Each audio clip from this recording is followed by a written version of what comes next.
السلام علیکم دوستوں، علی فاروقی وائس میں خوش آمدید۔ بسم اللہ الرحمن الرحیم۔ 5 چیزوں سے نیکیوں اور رزق میں اضافہ ہوتا ہے۔ اہل علم کہتے ہیں کہ 5 چیزیں ہیں جو شخص ان پر ہمیشگی کرے گا اس کی نیکیوں میں پہاڑوں کی مانند زیادتی کی جائے گی اور اللہ تعالیٰ اس کے رزق میں وسعت کرتے ہیں۔ اول وہ شخص جو صدقہ پر ہمیشگی کرتا ہے، خواہ قلیل ہو یا کثیر۔ ایک بزرگ کا واقعہ ہے کہ انہوں نے ایک مرتبہ سفر کرنا تھا اور ان کو ماں نے نصیحت کی تھی، جب تم سفر میں نکلا کرو تو اللہ کے راستے میں کچھ نہ کچھ ضرور خرچ کیا کرو۔ ایک روز سفر کے دوران وہ بزرگ کھانا کھانے بیٹھے تو ایک سائل آپ کے پاس آیا۔ انہوں نے اپنی روٹی سائل کو دے دی اور اپنا سفر جاری رکھا۔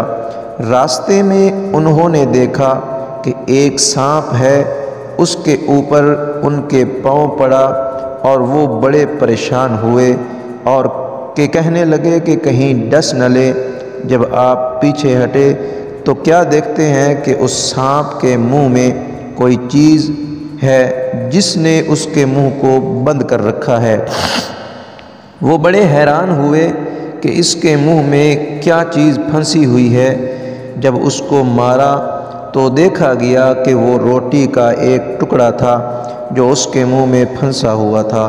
پھر کسی بزرگ نے انہیں بتایا کہ تم نے جو اپنی روٹی کسی فقیر کو دی تھی، تمہاری موت کا وقت تو آج ہی لکھا تھا، لیکن اللہ تعالیٰ نے تمہارے اس صدقے کی وجہ سے تمہاری عمر میں برکت دے دی۔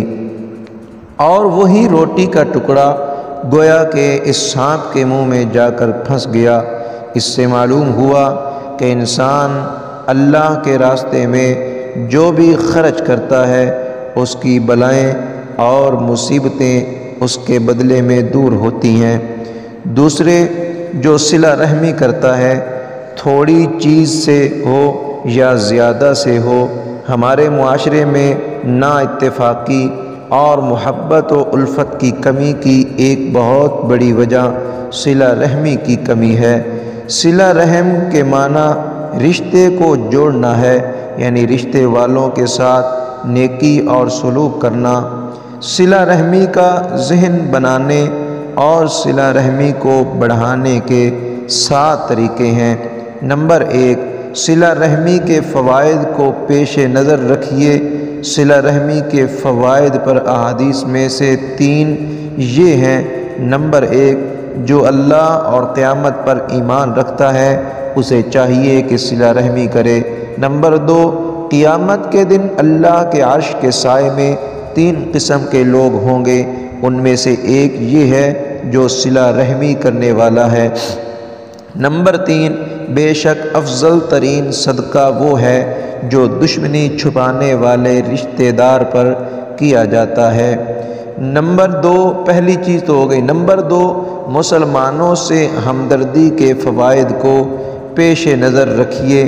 چنانچہ جابر بن عبداللہ رضی اللہ تعالی عنہ سے روایت ہے کہ نبی پاک صلی اللہ علیہ وسلم نے ارشاد فرمایا، جو کسی غم زدہ شخص سے غمخواری کرے گا اللہ اسے تقوی کا لباس پہنائے گا اور روحوں کے درمیان اس کی روح پر رحمت فرمائے گا، اور جو کسی مصیبت زدہ سے غمخواری کرے گا اللہ اسے جنت کے جوڑوں میں سے 2 ایسے جوڑے عطا کرے گا جن کی قیمت دنیا بھی نہیں ہو سکتی۔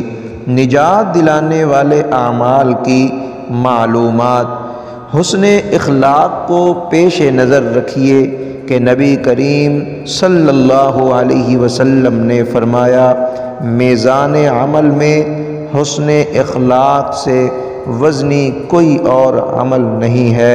نمبر 4، احترام مسلم کو پیش نظر رکھیے۔ اس کی ترغیب دلاتے ہوئے حضور صلی اللہ علیہ وسلم نے فرمایا، جو ہمارے بڑوں کی عزت اور ہمارے چھوٹوں پر شفقت نہ کرے اور علماء کا حق نہ پہچانے، یعنی ان کا احترام نہ کرے، وہ میری امت میں سے نہیں ہے۔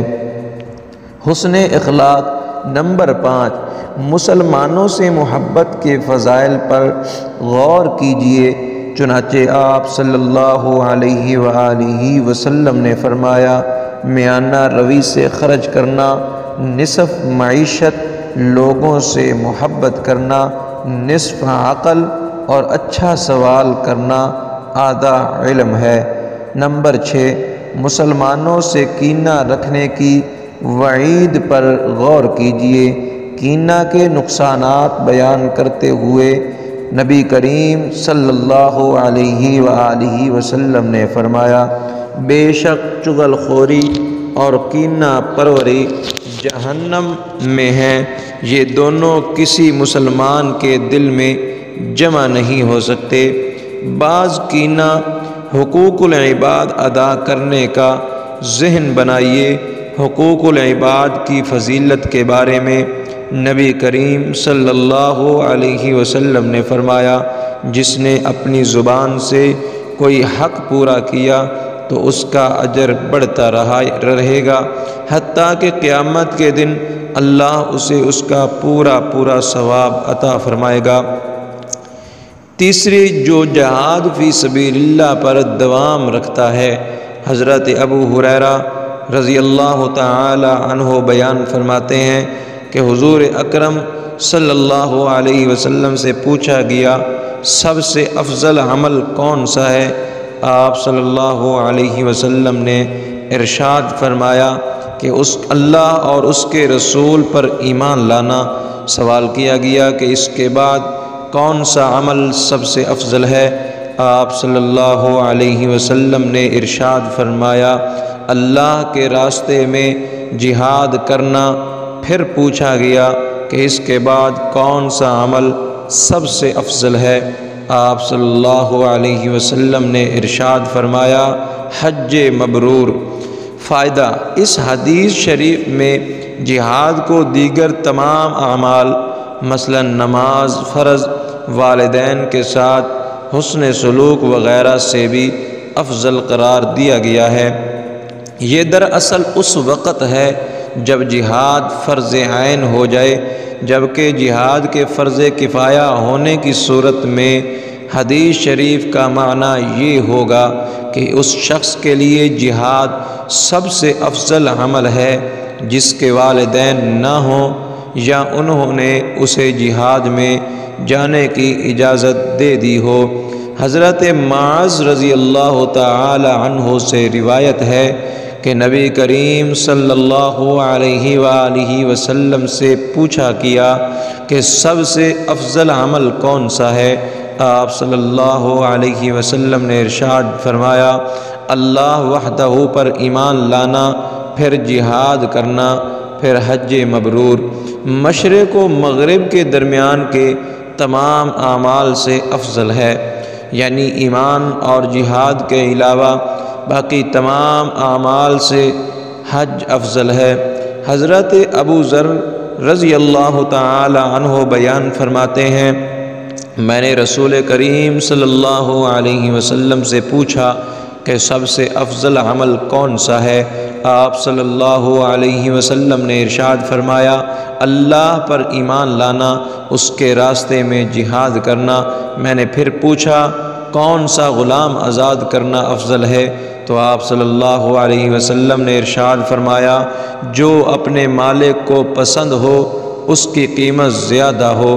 حضرت ابو قتادہ رضی اللہ تعالی عنہ سے روایت ہے کہ ایک بار نبی کریم صلی اللہ علیہ وسلم صحابہ کرام رضی اللہ عنہم کے درمیان کھڑے ہوئے اور آپ صلی اللہ علیہ وسلم نے ارشاد فرمایا کہ بے شک جہاد فی سبیل اللہ اور اللہ پر ایمان لانا اعمال میں سے سب سے افضل عمل ہے۔